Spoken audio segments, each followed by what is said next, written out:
Questions? Yes, over the back.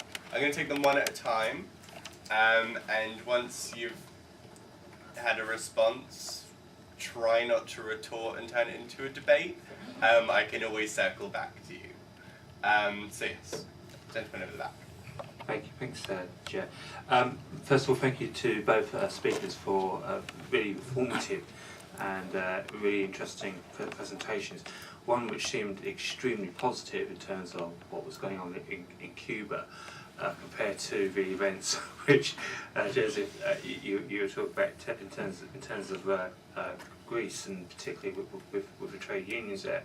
And I was just thinking, listening to what you were saying in terms of some of the comments, which is I don't think we should be over negative. I think about some of what the trade unions are saying in Greece, because actually you're right. It does sound like the trade unions of this country back in the 70s, and some of the ways that we actually turned that around was particularly those who in this room who will remember the lesbians and gay support the mine workers, and then soon after, a few years later, lesbians and gay support the print workers, and the fact that to win to kind of be out there supporting the miners and the print workers, which were probably in terms of our natural supporters, that wouldn't have been the case originally, but there were battles to be won. I think that is similar to what we can do now, which is to say, well, look, although you have a struggle on your hands, we're here. We will be here to support you from Britain and from other European trade union movements. But in return, there will be an element of kind of like, you're going to have to start thinking about an element of ending your discrimination and the homophobia that goes on, because actually that is not going to be tolerated. It doesn't just come one way in that respect. Just to end on that, the sad thing is that obviously if there are kind of like fights among ourselves in some respects, that's exactly what Golden Dawn and the other right-wing groups will be wanting, is to see people on the left fighting amongst themselves. And actually sometimes the history of the left has been too many internal fights. And at the end of the day... is there a question? It wasn't so much a question, sorry. It was, but would you agree with those comments? Okay. I did. We do need to try and keep it brief so everyone gets a chance. Do you have a response for that?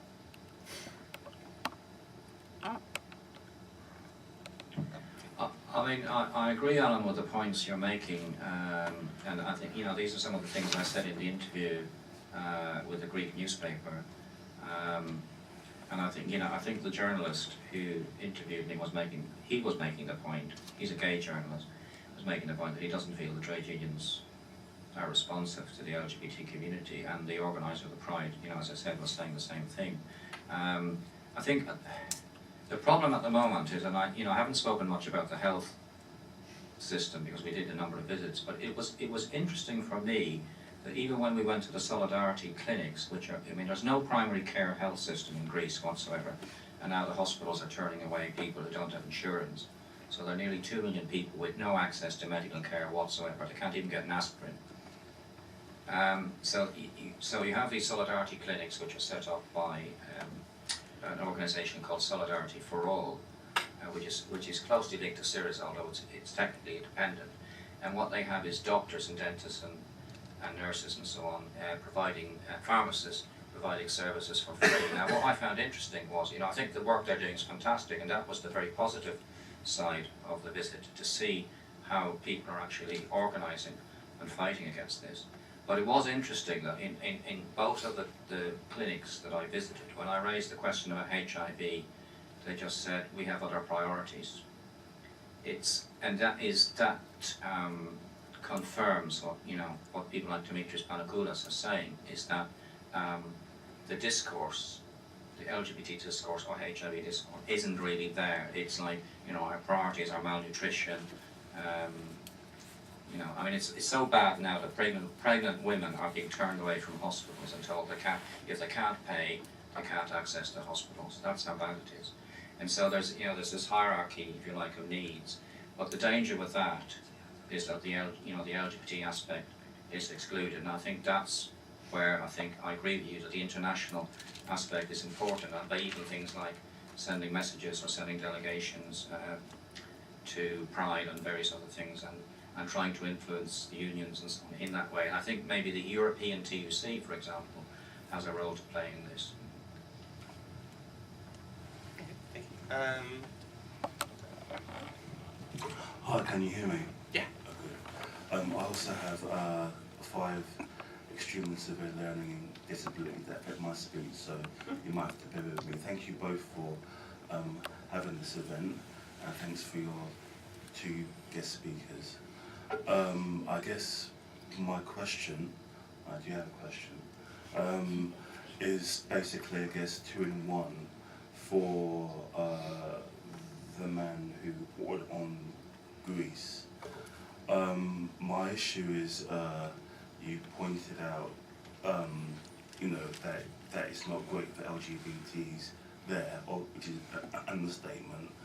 My question is, are those people from the Greek LGBT community going to come to this country? And has this been documented? I guess there's about 3 or 4 questions in one. Has this been documented? Is this going to be documented? And with all the cuts that we have, how is the London LGBT or London and South East community going to cope? You've now said, in addition, this is the 2 in 1 bit, where you pointed out that the HIV is on the rise within Greece. So I'm assuming there's going to be a huge insurge of HIV Greek tourists, because Greece is part of the EU, so is Britain. So, I mean, has there been any reports of Greek LGBT people or straight people who are HIV positive coming here, taking our resources? Because that's one of the reasons why the NHS is in the state it's in now, apart from mismanagement and no funding or lack of funding. Thank you. Well, first of all, I should make it clear that although there's been a massive increase in HIV in Greece, and I have talked about the ending of the free needle schemes and things like that, treatment is still available at the moment. I mean, they have withdrawn treatments for a number of illnesses, but that you can still receive. But no offence, you were actually saying that a lot of people are actually being turned away. So no, if you let me just explain, antiretroviral treatment is still available through the state medical service, and probably there have been scares in the last few months about withdrawing that, because I don't know if people have read recent articles of The Guardian and so on. The cost of drugs in Greece are very, very high. As regards emigration, I don't have the full statistics, but I want to give several examples. When I was staying in the hotel in Athens, one particular morning, there were huge numbers of young people queuing on the stairs to go up, and there was something on upstairs, and I asked the receptionist, what was it? And she said it was Scandinavian headhunters had come to recruit people, and she said, sort of semi-apologetically, it's not our fault, we didn't create this problem, but our people have to find work. And I mean, an amazing statistic, and we heard this from health workers in the hospitals and so on, is a huge brain drain of doctors and nurses and medical qualified staff. So actually, rather than HIV tourists, it's actually qualified people who, the health system needs, who are leaving. In Athens alone, I think in the last 4 years, there have been 4,000 doctors have left. So they're heading for Germany, and they're heading for Scandinavia, and heading places like that. There's a huge drain of very qualified people, which the country desperately needs, and that's going to impoverish the country.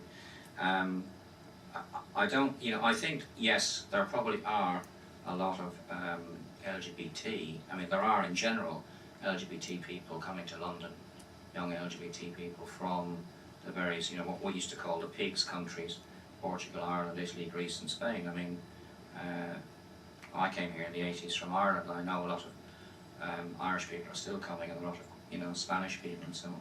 I mean, it's perfectly natural when your country's in free fall, that people will move. And I don't have figures for that. I mean, there are other people here who have more links with those communities. But I know in the Greek Solidarity campaign, for example, we have a lot of young Greek people who are campaigning with us around the issue, because they obviously want to be in a position where their country, where the austerity is stopped and they can actually return.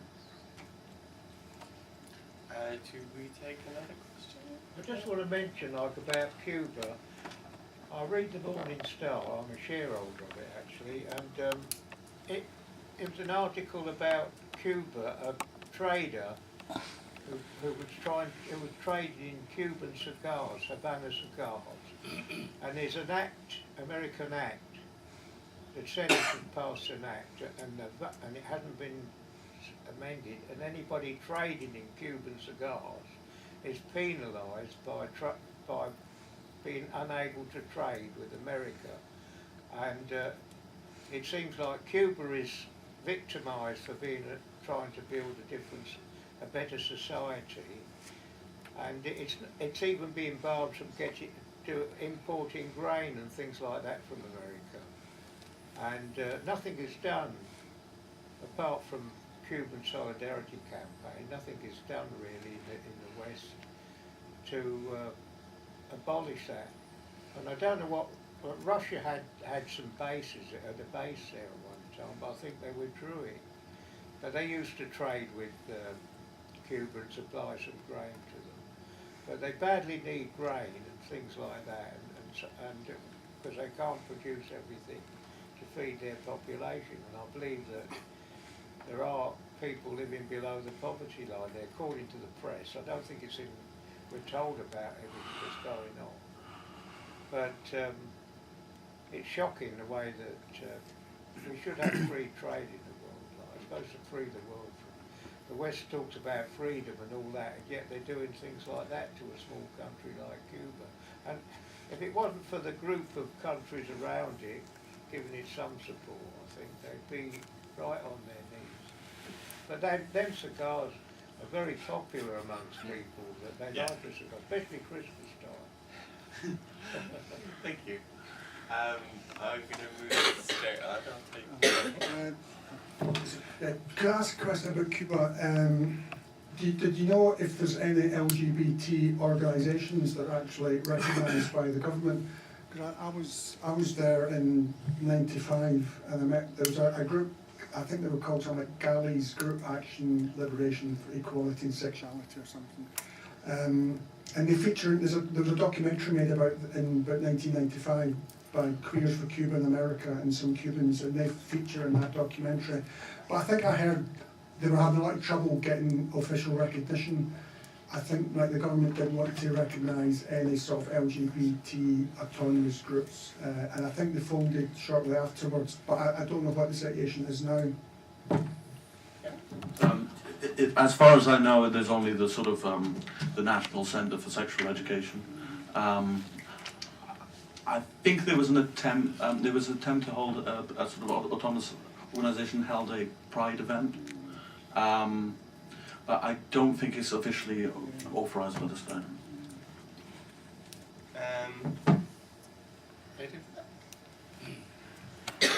Long time since I've been called a lady. Long time since I've been called a lady, I have to say. Just a couple of questions. One on Cuba, and I think it's very interesting what you said about the Cuban government and the attacks that Cuba suffered around its policy around lesbian and gay rights at the time, and particularly around HIV and AIDS. There were double standards placed on Cuba compared to a lot of other countries in the world, and I think that's something that we have to be aware of, that our bodies are battlegrounds all the time, and that our rights often are used to try to undermine other rights. Another classic example is Colombia, or Israel, for example.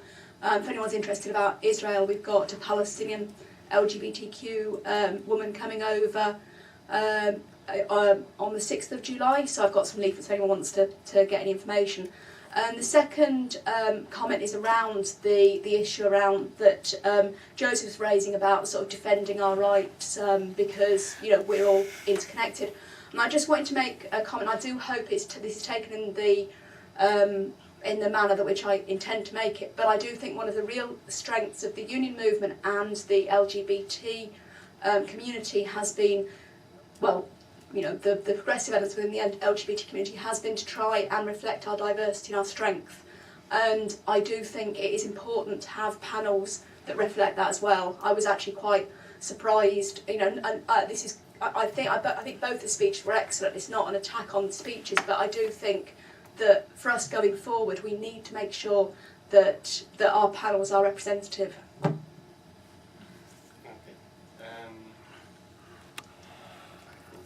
Move straight on. I was just wondering if, I know you touched on the solidarity clinics. I was just wondering if you'd be able to say a little bit more about that, like how it came about in the first place and a bit about the campaign. If that's...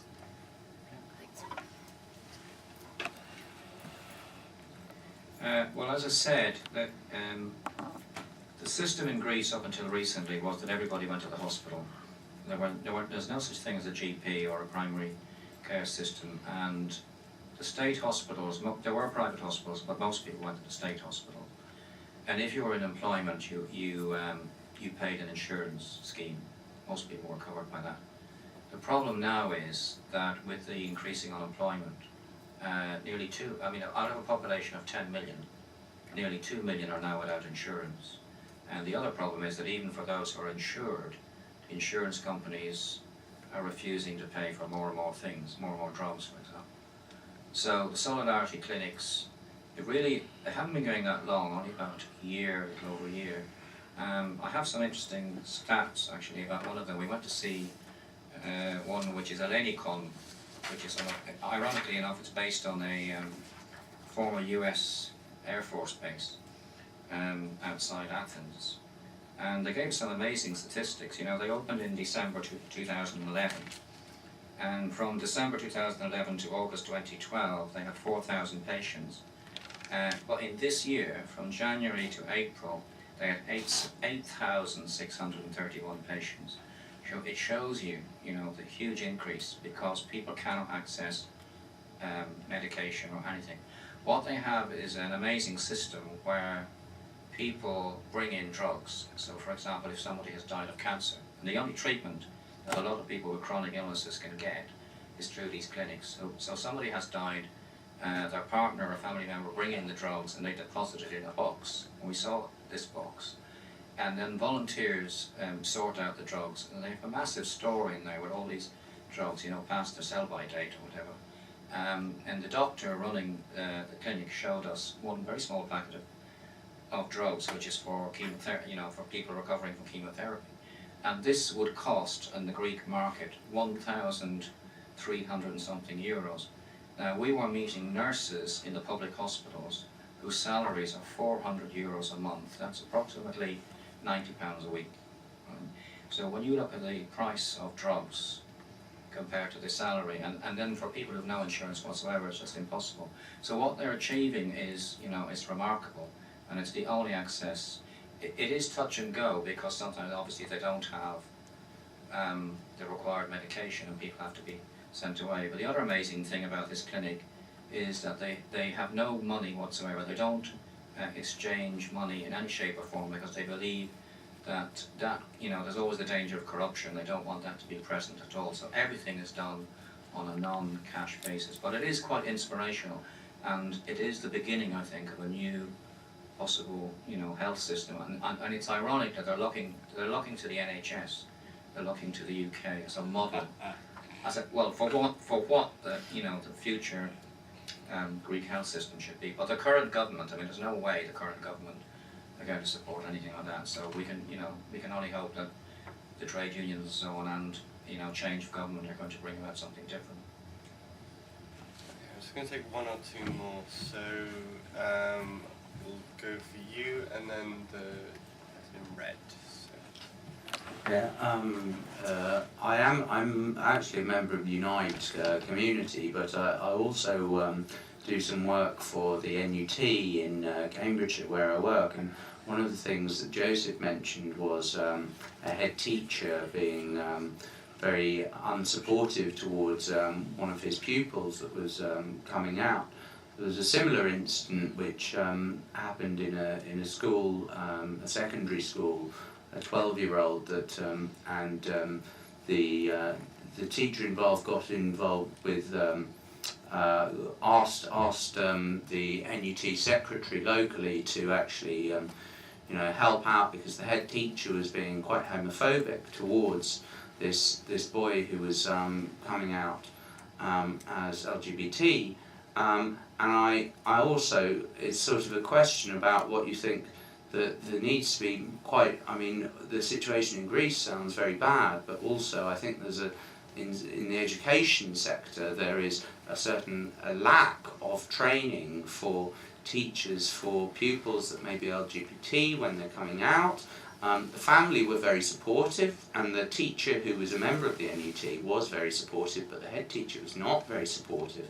And I just wanted to ask Joseph sort of what he thinks would be sort of best practice. I mean, coming from a very negative scenario in Greece, whereby there is this sort of ingrained homophobia in head teachers, within the police, as you said, and the attacks of Golden Dawn. What would be a good best practice? Because I think it's still lacking in this country as well, and I think that's quite worrying, really.